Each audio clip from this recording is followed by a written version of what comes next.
around the time women get married, actually people are very conscious about The weight. The weight. Correct. People actually, it's horrible and it's very sad that sometimes mothers bring daughters and tell me like, I want her to get into a certain size so that I can look for a nice groom for her. And right in front of the woman there. Like, she's not pretty, so nobody wants to get her married. She's too fat, so nobody wants to get her married. The languaging which our hereditary parents do really affects the mindset of that little daughter who's 18, 20, 25. And that's going to be carried generation by generation after that. It's very hard to overcome it. I'm telling you, even now, being this person, I still can't get out of those comments which were made to me when I was in my teen years. So I think even the talking, the communication, how you say, it's supposed to be funny. Like in our films, sometimes how the comedian is ridiculing other women, body shaming them, or how he is also ridiculed by other people, the heroes and everything. And that's supposed to be funny and everybody laughs about it. I think we should move from that scale. Absolutely. I don't see that happening in Bollywood anymore and in Malayalam industry anymore. It's still happening in our television shows, in our movies. And I've also been a victim of it. Back in the day, they used to make jokes about my body, the co-anchor, and I used to feel upset. But that time, Doc, if you raise your voice and tell them, please don't do this, they'll say you're not being cool. Now, finally, there is a hashtag saying, hashtag body shaming, hashtag women rights and all of that. Right. So I'm very happy for that. But before social media was a different situation. If the other day, my makeup artist was saying how when she walked into a wedding, her longtime friend who has not seen her for so many years, immediately comes and says something like, "Enna pushni kamari aita," and laughs. And it really affected her internally. You can say, if you're out of concern, you can say, yeah, please drop a few kilos. Correct. It's not healthy for you. Correct. But how you put it across means a lot. Means a lot. That's the body positivity kind of thing comes along. So in US, where I am practicing, where body positivity is being talked about a lot. Which is good in one way, also bad in another way as well. So when I'm seeing a patient, when he is obese and he's having heart disease, and I tell them that, you need to do all these things to lose weight. And he's saying that I love my body, this is how I'm going to be. Oh, correct. But you're a professional. And you see them on my Google reviews, they say Dr. Palaniyappan Manikam body shamed me. This is very similar to my friend who was telling during COVID, his son was all the time sitting and eating. So I believe he said, you should go out and play and, face the sunlight, look at you, you're gaining weight. And then he said, you're body shaming me, and went and shut himself inside the room. This is a father talking to the son in a very, very concerned manner. But like you're saying, it's just a very thin line between this side and that side. And I see few patients, they really cannot do, they do so much of dieting and their physical activity is very limited. And because of all the other diseases that's happening, it's very difficult to lose weight in a particular set of patients. So there is just a very fine line. Correct. What I tell my patients is that, you love your body first, regardless of whatever it is. And then all the advices that you're getting, you just ingrain in your subconscious mind, and then slowly your body will change accordingly. So the concept that I'm discussing with you is for our young women. Correct. In India, where they are going through this body acceptance mechanism. What will you tell them? What will be your suggestion? I would totally take your comment on this. I think first, as anybody and everybody, women are always told, you need a man in your life, you need a dependency on somebody in your life. He's the man of the house. I think we're moving from that level where women are now seen as independent human beings with equality. We are not asking for anything beyond equality, but just equality. Equality in pay scale, equality in education, equality in career.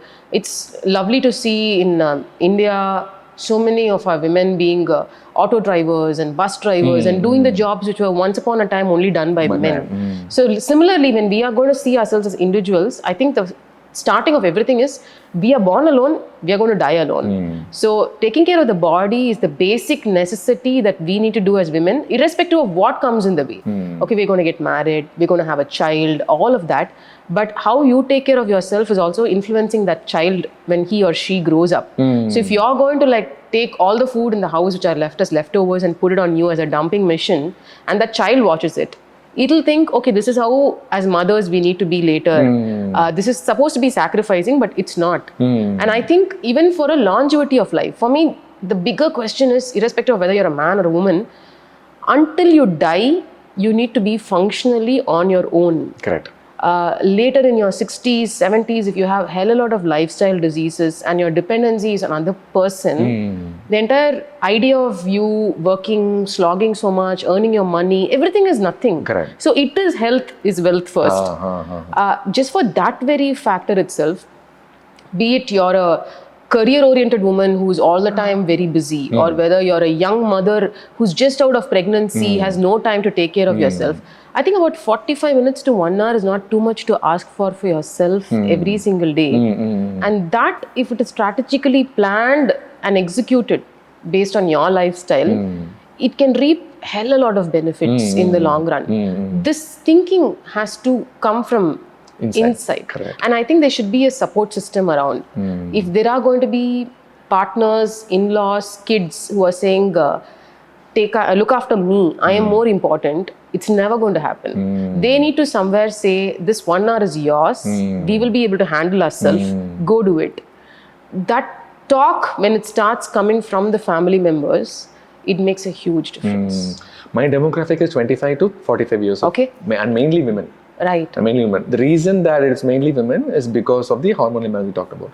And I always tell them that 1 hour that you said, if the family is not giving to you, you need to come upfront, put your foot down and say, I need that 1 hour. I need to take care of myself to take care of others. Yes, absolutely. It's actually sad that men don't have to do these explanations at home, but women have to. Right.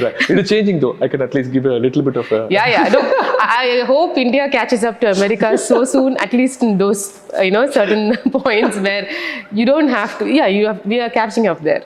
So that 1 hour, so let's say that, okay, after seeing this podcast, a person says, okay, I want to become like Ramya. And I want to do... It can be better than Ramya. Let me not keep the bar there. I want to do the 1 hour per day. Okay. Where do they start? I think simple walking, doctor. I'm a great believer, I think you also endorse me in this, of early morning getting up and facing the sunlight. I think you were also saying that. Absolutely, I love it. I've been a morning person right from my birth, but it's not innate in a lot of people. People beg to differ. They're like sometimes saying that as long as you get a workout, how different is it whether it's AM or PM? For me personally, if it is in the morning, it has a lot of advantages. You get that difficult thing which you've been pushing out, you're done.